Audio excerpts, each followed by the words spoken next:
Welcome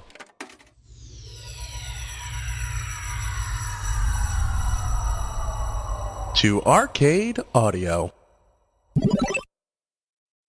Welcome to Dilettante Ball. I'm Johnny. I'm Spencer. Here on Dilettante Ball, we go on Wikipedia. We click random article. We talk about it. Yeah, we do. Johnny, can I talk about... can I show a little Discord in the podcast real quick? Yeah, that's fine.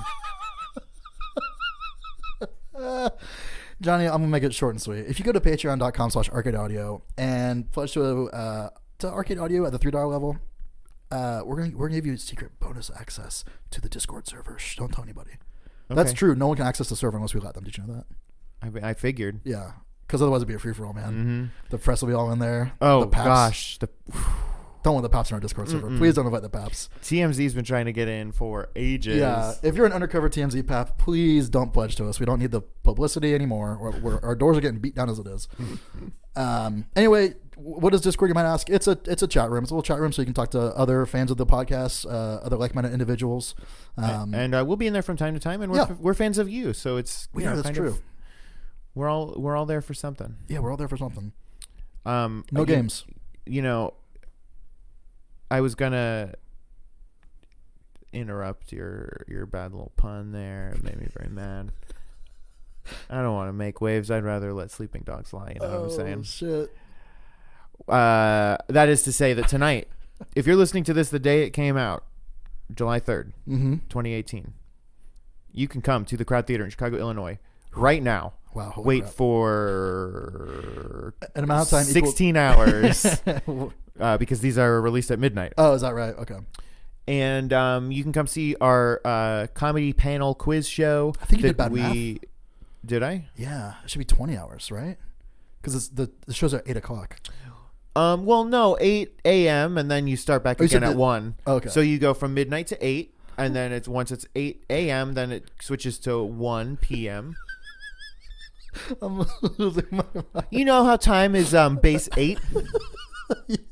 Yeah. I guess I forgot. I was so busy doing sociology work, I forgot about how math does. So you know how a day is made of the morning, which is 8 hours. Yes. The afternoon, which is 8 hours. And then the 8 hours that you sleep. Mm-hmm. Yeah.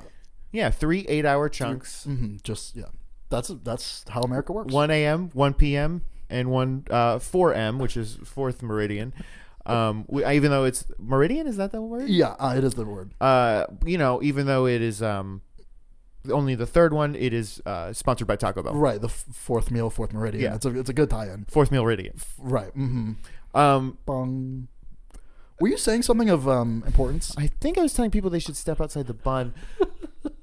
We have a comedy panel show. We took all of our favorite parts What's of our panel show. Sure, the British show QI? Of course not. You know the British show Would I Lie to You? Of course not. Do you know the American NPR show Wait, Don't Tell Me? Maybe. Did you watch Figure It Out as a kid on Nickelodeon? Oh, sure. Yeah, that's a panel show. Yeah, that's pretty accurate. That's awesome. Yeah. We rule. There will be significantly less slime. Well, maybe. So tonight is the premiere. We co-produce it with our good friend Sarah Magnuson. Mm-hmm. We're gonna have great guests, great openers, great questions, great answers. What's the tagline? The comedy game show of answering questions and questioning answers. Ooh, and that's all we'll give you. Yeah, it's baby. Tantalizing. 8 o'clock tonight. And if you can't find it there, go on twitch.tv and watch it there. And we'll tweet out the link to that. Have we gotten this? Also, it's every Tuesday in July and August. So don't feel like you're gonna miss out on one. We really gunked up that promo. Everything about it? Yeah, I think we did. Taco Bell's happy though. Very happy. I feel like we've gotten this article before. Okay. Please let me know. Our man Bashir. Sounds fun. Our Man Bashir is the 82nd episode of the American science fiction television series Star Trek Deep Space Nine, the 10th of the 4th season. It originally aired on 27 November 1995 in broadcast 1995, period. In broadcast syndication, period. Directed by Winrick Colby. Okay. The story originated from a pitch by assistant script coordinator Robert Gillian and was turned into a script by producer Ronald D. Moore. So wait, some assistant script supervisor was like, "Hey, I got an idea. What about you? Remember Bashir? What if we did an episode about him?"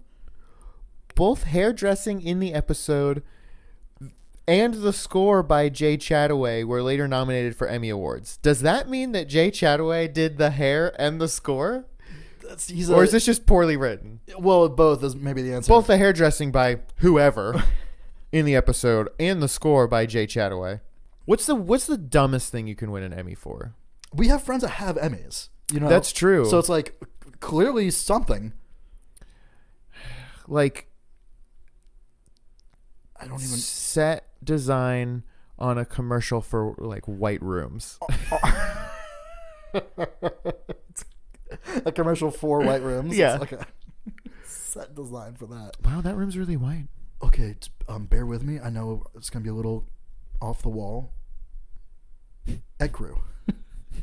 Is egg crew a color? I don't know. I think it's like eggshell white. If you want to know what the show's plot involves, I'd love to know. I don't even know what the plot of Deep Space Nine is. Well, that's not the time to find out. The show's plot involves the combination of a transporter and a holodeck malfunction. Oh, that's probably bad, right? Those are two pieces of big technology that Star Trek uses. We got to get our man Bashir in here to fix it. Get Bashir. So sorry, dude. You're never gonna believe it. Let me guess. The holodeck's broken. Well, I wish, or just the holodeck. Yeah. Oh boy. Have you ever seen an episode of Deep Space Nine? DS9. One of these influences. Deep Space 7 of 9. One of the influences for the episode was the James Bond films. Wait, you can't just this say is that. This is a very poorly written article. Okay. One of the influences for the episode was the James Bond films, which was also raised by several reviewers. Oh my god, dude, who wrote this? I don't know. Maybe the same person who wrote the Snow Buddies, the Buddies series articles. Oh my, what if it is? I love going in and seeing who is like very passionate about. Just looking at the edit history of the article, and it's just entirely like Deep Space 69 lover. Deep Space 69. Set in the 24th century, the series follows the adventures on Deep Space Nine, a space station located near a stable wormhole between the Alpha and Gamma quadrants. So is it even about Star Trek stuff? Of the Milky Way galaxy. In this episode, Dr. Julian Bashir, our man, plays a 1960s secret agent alongside Garrick in a holosuite. After a transporter accident makes several other crew members appear as characters in the program, the duo must prevent any of them from dying in the game, or else they will be killed in real life. My understanding, I will watch this, of the holodeck is it exists so that they don't always got to be in space. Oh, you mean it's in service of better plots, or like mixing the plots up? Yeah, it's like, let's do a Western. Exactly. It's like, there was an episode where that happened. Well, maybe it wasn't a holodeck because it was OG Star Trek. So whatever the fuck magic bullshit happened, and they got transported to some sort of old West timey. This is the cowboy planet. Yeah, it was something, dude. I don't even know. But basically, like, everyone on the crew thought it was real. So when they got shot by the bad cowboys, they would actually get shot and it would hurt, much like this plot. Yeah. But since Spock was a Vulcan, he could like shoot. This is illogical. Right? Yeah, he could like very quick. Like there was never a hint of doubt about anything. He's like, oh, I know this and I know that. He could see the Matrix code. Yeah, exactly. So like if he got shot, it didn't affect him at all. So he would do a Vulcan mind meld with all the crew so that they could share his Vulcan sensibilities. When Neo can read the Matrix code, then for the rest of the time when he's in the Matrix, does he only see shit as the code? I think so. Which has got to be the worst. That's got to be annoying. Yeah, that's why he wears sunglasses maybe to protect his eyes. I guess thinking back, it doesn't really make sense that when he's in it, he can read it. It would make more sense that when he's out, he can read it. Do you think that's what he doesn't actually see that green shit, right? That's probably just like, I don't know. It's like you can't, like, we don't know what God looks like. So if he's in a movie, just like, well, that's what God looks like. It's like, well, he doesn't look like John Travolta. Sure. You know, I mean, he could. If he appeared to me, he would look like John Travolta. He'd take a form that I'd be most familiar with. But to you, I don't know. What does God look like to you? Maybe. Oh my God. Maybe it's green code. Yeah, maybe. So you see what I'm saying? Maybe it's a visual representation of the thing. Because is it just like, oh, I figured it out, Like it's just, you know how like sometimes you just figure a thing out after you've been trying just like hard clicks. enough. Because some people, click, some booms. people could read some of the code, right? But they couldn't. You mean like Tank or Dozer? Yes, of course. The operators? Mm-hmm. Yeah, probably, right? And then, because then when everyone watched Neo and Morpheus fight, they just watched the code. Yeah, totally. You're right. That always like tripped me up. It was like learning a new language. So they can. Is it that they can read it, but they don't. You know, like what's Maybe it's a thing where and Mouse can make a lady. yeah, well, Mouse is dead, so he's not really that good, is he? I mean, Tank and Dozer are dead too. You know, Are they both dead? Tank certainly. No, Dozer certainly. Dozer dies? Dozer dies big time. Wait, maybe Tank stays alive. Believe it or not, you piece of shit, you're still gonna burn. Ugh. That's the best line. That actress is not the very best actor, I don't think. What do you mean? Tank, his delivery is leaves no, a little bit to desire. it is not great, but It's very good for a sci-fi movie. fuck. Every day I wake up and I want to rewatch The Matrix. Yeah, I've been thinking about it a lot recently, and I don't know why. It rules Yeah. because we just watched Speed Racer. Yeah, so it's kind of like I need to see something better From them. Yeah, from them. I would love and hate to rewatch V for Vendetta. I've been dancing around that idea. I feel like it's bad. I was looking at an article yesterday that was like 20 like comic book films that you can watch right now on like Hulu or whatever, all the different streaming programs, and V for Vendetta was on that list, and I was like, man, I'm in for a rewatch because it's been about 10 years, 11 years maybe. Easy. Yeah, easy. Yeah, 'cause I definitely haven't seen it since high school. I bet it's real preachy. Yeah. Man, well, it's the thing is, like when what's his name? Alan Moore was like writing that shit in the 80s. It maybe meant more, and now it's like, yeah, we get it, because everyone's been like, He's a bad man, yes. Is Alan he? Moore, I I mean, think he's a bad man. if you told me he was, it would not surprise me. I don't- He's an old weird man. Yeah. I don't know a lot, but I feel like I Yeah. At the very least, he probably has weird anger issues. Sure. I'm telling tales out of school, but it's not. Alan Moore wrote The Watchmen, Yeah. correct? He did.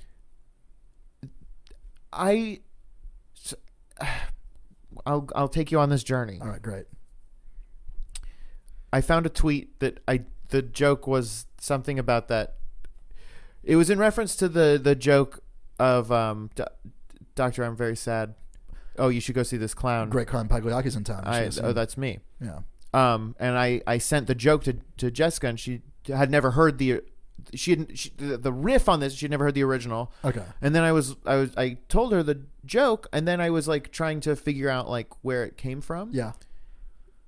Did he make it up? I think it came from The Watchmen. Oh, that's. I was only looking for like Yeah. a few minutes, but everything said that it's something that like Rorschach says. Yeah, Rorschach says it. Great joke. Everybody laugh.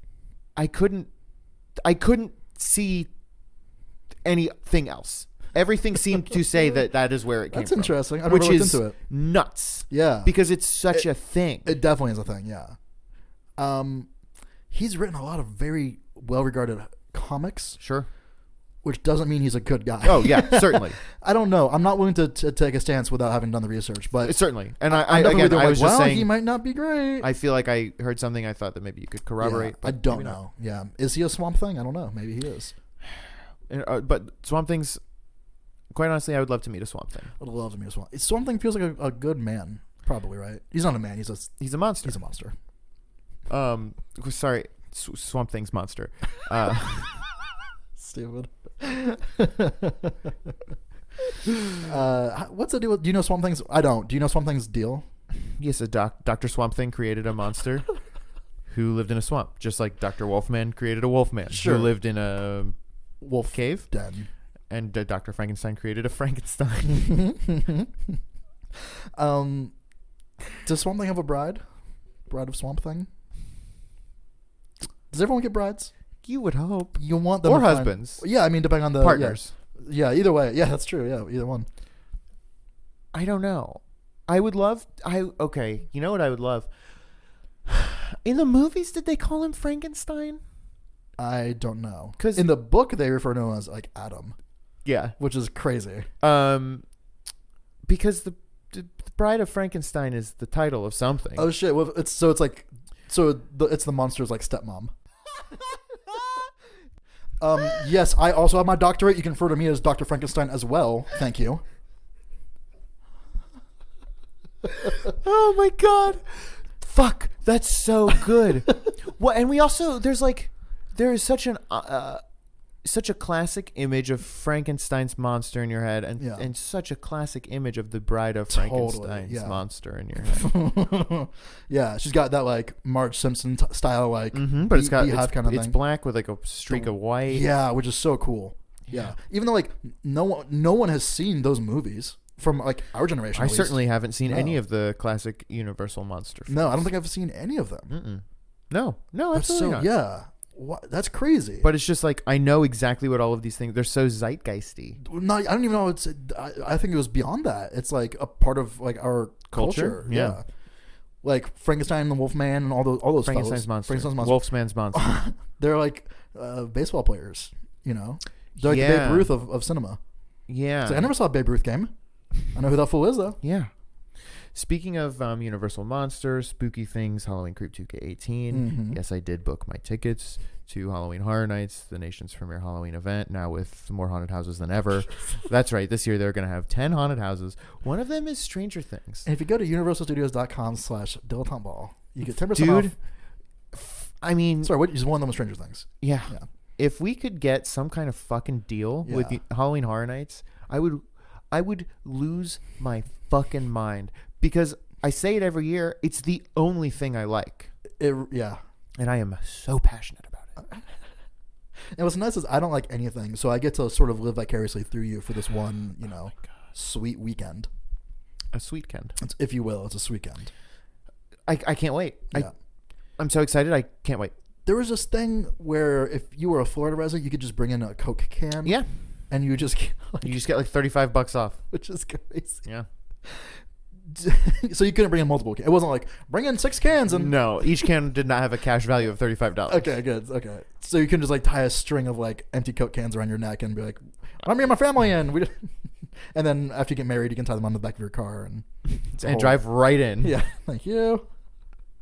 Did you ever do that? I don't know if I ever did. Get married? Yes. No. Well, that's true to do that. I have not done that yet. You know, we didn't talk about. When this comes out, I just got back from my honeymoon yesterday. Wow, you're right. You did. And when the last episode comes out, you already be on it. Where will I be? That's fun. I don't know. You'll have really just left. Well, because you leave on Saturday, Sunday, maybe. Saturday morning. Okay. So you might be in like Omaha or something by that point. Yeah, we're staying in Tulsa. Okay, Tulsa. When we're in Oklahoma. So you might be in the rodeo capital of the world. So I mean, we're seeing a drive-in movie in Tulsa. That's I can't cool. Fucking wait. That's that might be Tuesday. No, it's not. I think that might be. No, we're in Tulsa on Sunday. What movie are you gonna see? I don't know. Whatever's out. I don't know. It comes out every week. I don't really care. Yeah. I just want to. It's probably gonna be something like some big like crowd pleaser type, like Ocean's 8 or something. It'll be whatever the biggest movie is out at the time. Yeah. Oh, maybe like one of the superhero Marvel movies or something. It'd be kind of fun. Yeah. God, I would love to see a Godzilla movie on a big screen or on a drive-in. If it rains, do they still do it? I don't know. I would love it in the rain. That'd be pretty crazy. Yeah.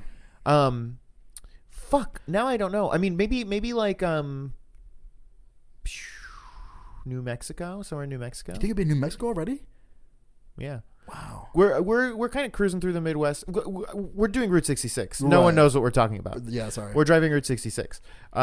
So we're gonna cruise through the Midwest pretty quick. Yeah. Well, you live here, so who needs it? And then we're gonna spend a couple days in Arizona. Yeah. Or not Arizona. Yeah, Arizona. And Santa Fe. Well, and probably New Mexico as well. Yeah. One night in Roswell. Yeah. Yeah. Did I tell you about the rodeo capital of the world? Did I tell you about the UFO tour we're doing? No. So you get to ride in one, or we are doing a private tour with some man. Okay, this is crazy. Where you just get in his van and he drives you around to UFO sites for 3 hours. Oh my god. Okay, so this is the last episode of the podcast we're gonna do. Well, holy shit! I can't believe you're just telling me this right now. Oh my god. Is this episode can this be like a living will? Yes. Can you start like, I leave my, my Air Jordans to... You get Buster, obviously. Okay, great. Wow, great, thanks. Yeah. But I'm leaving his cat food and his water dish and everything to Patrick, so deal with that. Good luck. Yeah, we will die. Man, that's crazy. It's wild. I feel like the whole time you're on the tour, you just need to like you need to have called me and just keep the phone like near you. You know what I mean? So Someone else said like, let me know when you start the tour, and if I don't hear back from you in 3 hours, I will call the police. I will need you to touch base every 15 minutes. Like, just you being like, wow, so this is Clark and Lake, huh?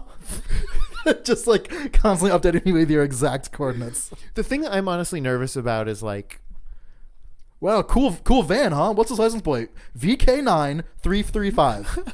Cool plates. He's gonna be like, so you guys believers? And I'm gonna say, no, sir, absolutely not. And then it's just gonna be 3 hours of silence, and he's gonna say, well, that's where I believe the aircraft crashed. You could make his day and start out by saying, no, not at all. And as the tour goes on, you be more and more interested. Okay, so you're Right. saying that the reptilians are at war with the Anunnaki. But wait, where do the Greys fit in? I'm glad you asked. Jesus Christ. Where does it culminate? A Like a graveyard, dairy a queen. ditch. Yeah. The unfinished basement of this man's house. God. What if he is an alien and he fucking abducts us? He's a Zeta Reticulan. Okay. And he fucking abducts us and takes us to the Horsehead Nebula where we have hybrid children. That'd be a dream come true. Here's another thing that I've been thinking a lot about. Okay. And again, I am fully into bringing aliens into the bedroom. Halloween creep. Well, the Halloween creep milieu. oeuvre, the Yeah. milieu. I have no problem with that. And I feel like this is like, I mean, this is it. Are there alien ghosts? If an alien dies, does their spirit leave an imprint on this world or another world? Well, would they need to have had A soul? Do aliens have souls? I don't know these answers. I will ask David Balthazar. who is that? Is that The the tour man? guide. Oh my God. What does alien God look like? Does he look like John Travolta? Smell you later. I can't wait to go home and read this Wikipedia article. I'm so excited. Gosh, look at him. Thank you for playing Arcade Audio. Play more at arcadeaudio.net.